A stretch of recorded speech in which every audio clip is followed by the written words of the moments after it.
Hello and welcome to The Final Whistle. I'm Steve Forbes. And I'm Kenzie Benali. And a frustrating night here at St Mary's as the Bees inflict another sting into Southampton's survival hopes. And here to unpick the action from this evening with us, we have Dean Hammond and Joe Prince. Right, Dean, let's come to you first. What did you make of the game? I think you just summed it up rightly there, Steve. Just frustrating, really. An opportunity missed, but I think in these moments you have to give credit to Brentford. They're a really effective team. That they put a lot of pressure on Southampton. Didn't let Southampton to get into any rhythm at all. They pressed them high up the pitch. They won second balls. They do the basics of football so well, really well. And they're a difficult team to play against. Good in terms of attacking set pieces. They're getting their goal. And good defending set pieces as well. But for Southampton, lots of possession, lots of territory, especially in the second half, but just lack that quality on that final delivery, that final ball, which would be the frustration, because you would like to think in that the amount of territory you had, you'd be able to pick one delivery that would cause Brentford some problems. But they defended well, really. And I think in those moments when Brentford are soaking up the pressure, they're dealing it very well. You need a little bit of variety and a little bit of craft, and just someone to do something a little bit different.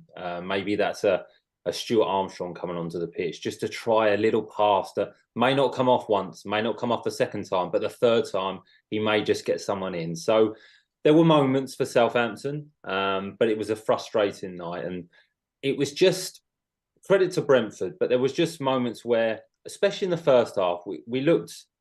There was an unwillingness to run in behind, I think, and it was more everything to feet and try to build up a little bit slow. We played a little bit safe at times, going sideways or going backwards, trying to keep possession. I get that to draw Brentford out, but then we needed to go quick. Instead of taking that second, that third touch, 1-2 touch, combinations, running behind, maybe win a throw on, build a bit of momentum, a bit of pressure, and it just didn't quite happen tonight. And you have nights like that. And maybe, we built it up before the game, the importance of the game. But I suppose maybe we forget this is a young team. And it may be just a little bit of pressure got them tonight, that little bit of expectation that, look, we can get out of the bottom three. Maybe this group is not quite ready for that yet. And it maybe have been better going the other way, just saying it's another game. Let's build into it. Let's play the game, not the occasion. But learning curves for the players, learning curves for Ruben Sellers as well, who's done a fantastic job since he's come in. So look, it's still only 2 points from safety, so the gap has not got any bigger. Yes, we played an extra game, but points are important, and there's 11 games left, so it's still possible. Just a frustrating night, but one thing you do have to learn from tonight is you have to learn, and you have to take it into the next game and improve, and that's the next step. Yeah, was that the crux of it, Joe, then? Because Southampton did see a lot of possession, but, as Dean said, played it safe maybe in the final third. Yeah, I just don't think there was enough urgency tonight, Steve, from the start. And that was a bit surprising given the situation, like we mentioned. You win and you're out of the bottom three. That was the sort of carrot dangling in front of Saints. And they never seemed to have that real belief tonight that they were going to go out and score and go ahead and win this game. And I think that's the most disappointing thing, that Ruben Sellers will be disappointed. Because generally on the ball, they had a lot of the ball. They were creating chances, moving it wide, getting it into good positions. But Dean hit the nail on the head. The quality in the final third just wasn't there, as it hasn't been for a lot this season, really, if we're frank about it. And there wasn't a lot of support for Shea Adams. I thought he had some really good hold-up play tonight, but just really wasn't enough people in and around him to cause Brentford problems. And then, of course, Brentford scoring the goal in the first half just allowed them to sit back and say to Saints, go on, break us down. And then they're very good being direct on the counter, so that was always a threat. But Saints can't be too despondent. Dean mentioned it there, only 2 points off safety. Brentford are a very good team. They're pushing for Europe for a very good reason. They're very good at doing the basics well. They did that tonight, and I think they just kind of held Saints at arm's length. And there's some big battles ahead. This young team can't get, too downbeat. But this was a very disappointing setback, I think, because we all believed that this was the night when they could really kick on and take that next step in their journey to safety, but wasn't to be. Dean, both you and Joe have mentioned the fact that this was a disappointing, frustrating night. But I think the thing that will be particularly frustrating for Ruben Sellers was that the fact the Brentford goal came from a set piece. What happened there? Well, it will be a frustration, Kenzie, because Southampton really lost the game because of that goal. I know it ended up 2-0, but that's a last-minute goal. The game was probably over by then, in all honesty. And I think that's the issue you have with zonal marking. It's a lack of responsibility, really. You really don't know. It's not a man-for-man marking. I know my job. I know who I'm marking, so I follow him. I'll look out for blocks. It's more I'm in an area, and if the ball comes into this area, I'll attack it. And what happened is Ivan Toney is really clever. He's probably seen from the first 2 or 3 corners that Southampton got a warning from, that he's seeing that Southampton are marking zonally, and he just pulled onto Kyle Walker-Peters, thinking, well, if Kyle Walker-Peters is going to stay at the back, we get a delivery to the back post, then I'm going to out-muscle him, I'm going to outpower him. And that's what happened, really. But it comes from a delivery where Norgard just is free. He starts in the pack of the Southampton players where they're zonal marking, and he kind of drifts out and then goes to the front post. And this is, I suppose, really what I've been talking about all season. In that moment, there has to be communication. Someone has to tell James Ward-Prowse that he's coming into his area. So then Prowse can take a step to his right-hand side, get his arm out, and he doesn't let him across him. But Prowse is a little bit square, but if someone just tells him, then he's fully aware, and he can just move to the side, and then that flick doesn't happen. It goes into a Southampton player, the ball gets cleared. So these are the small details that are really, really important. Then Kyle Walker-Peters is just the wrong side of Ivan Toney, and in his situation, he's really, really strong. It's difficult then to defend that. So it's disappointing because you lose a game on a set piece. If you lose a game from Brentford having a brilliant bit of play, they get the ball wide, they cross it in, they score, you hold your hands up and think, great football.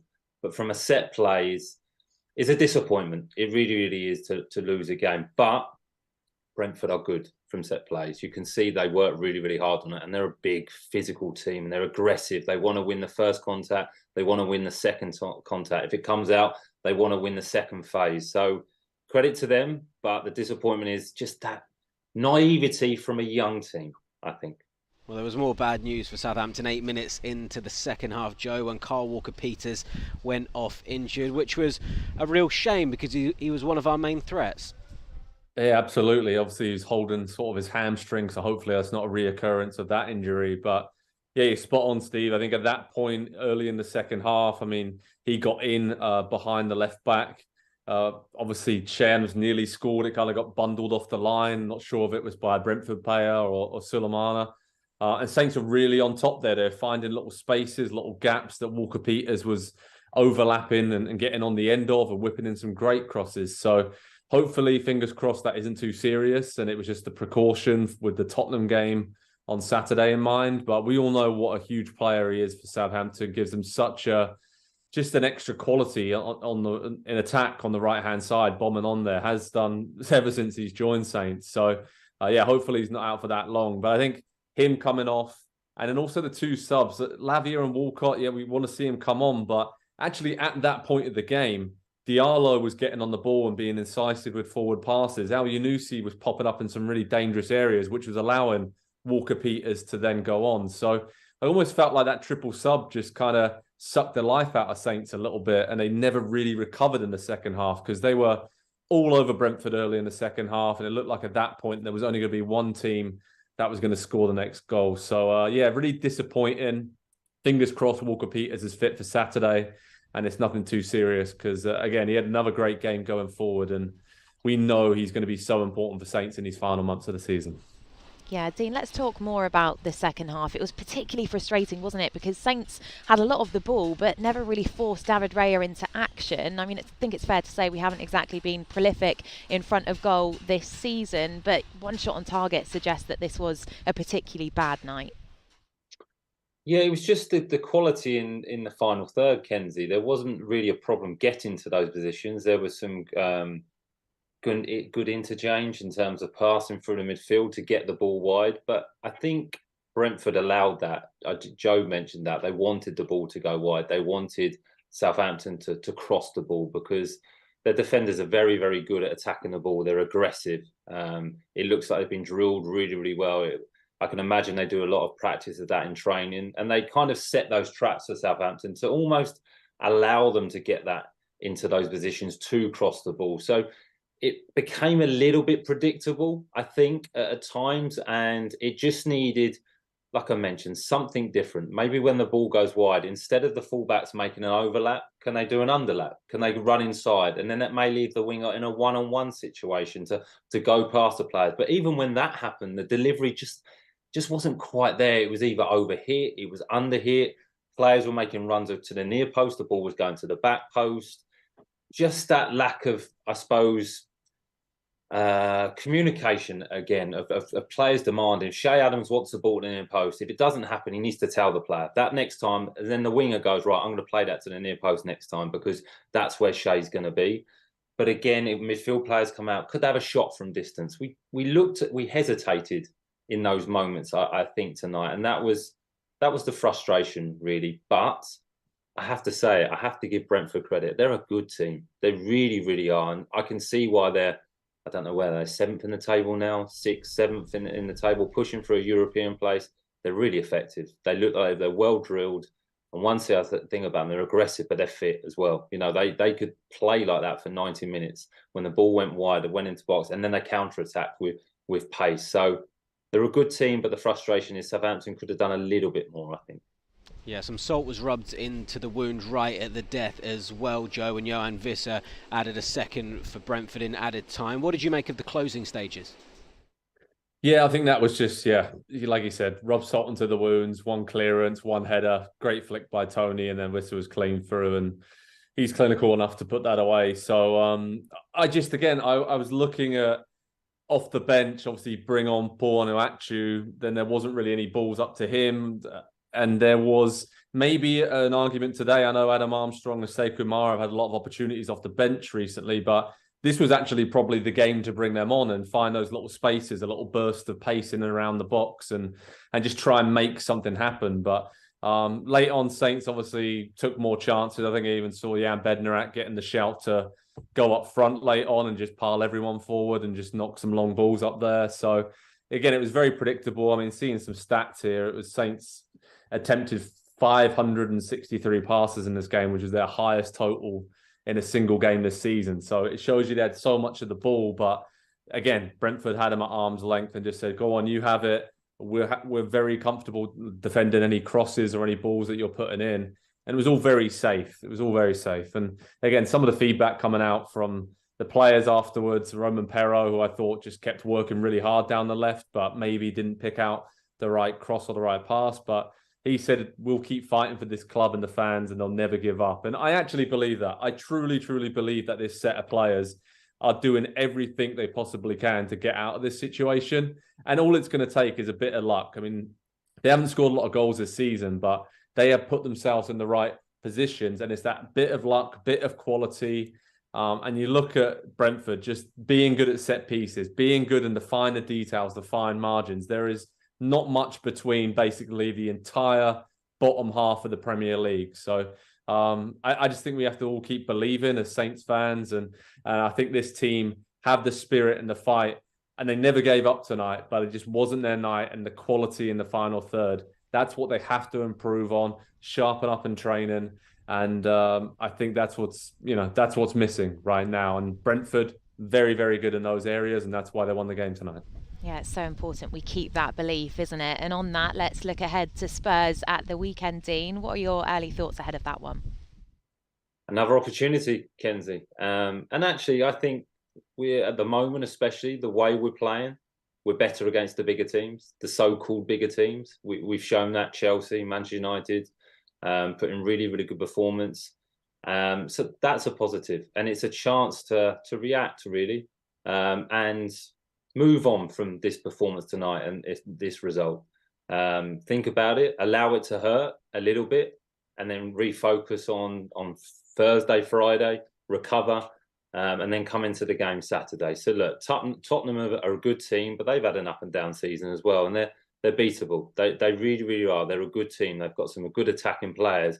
But like I say, that may help Southampton because Tottenham will be determined to win this game. So they will open up. There may be some more spaces for Southampton to soak up some pressure and then play on that counter-attack. There might be some more one-on-one situations that Southampton can get into tonight instead of playing against the Brentford team where there's 5-6 bodies in the box and it's really hard to to break down. So there's another opportunity to get 3 points. And the blessing we have, it's so close. It's so close down there. 2 points from safety. No teams are pulling away.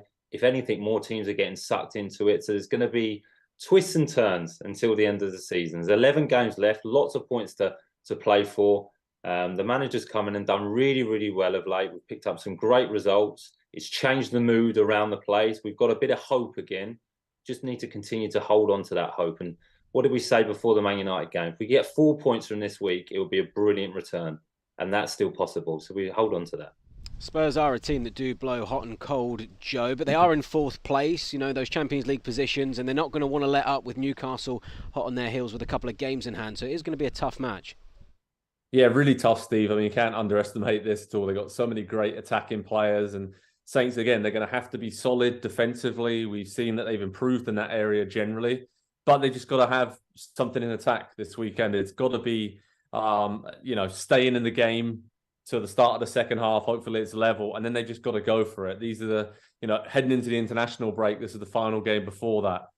You have to go for the win here. I don't think a draw. I don't think Ruben Sellers is going to send them out there if it's level and say we'll be happy with a draw. I think that they just got to go for this one and try and get in a really positive mindset going into the international break. But to give you a positive stat, only Brentford, Brighton and Newcastle outside of the top 6 had picked up more points than Saints against the big 6 this season. So Saints have been very, very good against the big boys, shall we say, in the Premier League. And as Dean mentioned there, I think Tottenham will come to St Mary's, expect to have plenty of the ball, expect to create chances, but they do leave gaps, especially on the counter-attack. So I'd love to see someone supporting Shea Adams if he does start up there again, getting someone like Sulemano or Alcaraz around him closer and building some kind of combination. And I just think that quality has to be better from set-piece situations, Ward-Prowse whipping them in, wide areas. If you can do that, Tottenham have shown that they can be very fragile. And like you said at the start, very hot and cold this season. So hopefully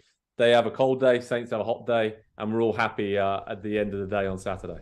Yeah, let's hope it'll be all smiles. I tell you what, I love a Joe Prince right stat, don't you? Me too. Oh, brilliant. Joe, Dean, always great to have you both on the show. Thanks ever so much for your company, and thanks as always to all of you for tuning in from home. Now, as we've mentioned, the Saints are back in action here at St Mary's Stadium again on Saturday. That's a 3 p.m. kickoff to take on Tottenham. So we'll be live from 1:45. Do make sure you join us then. Bye for now. See you soon.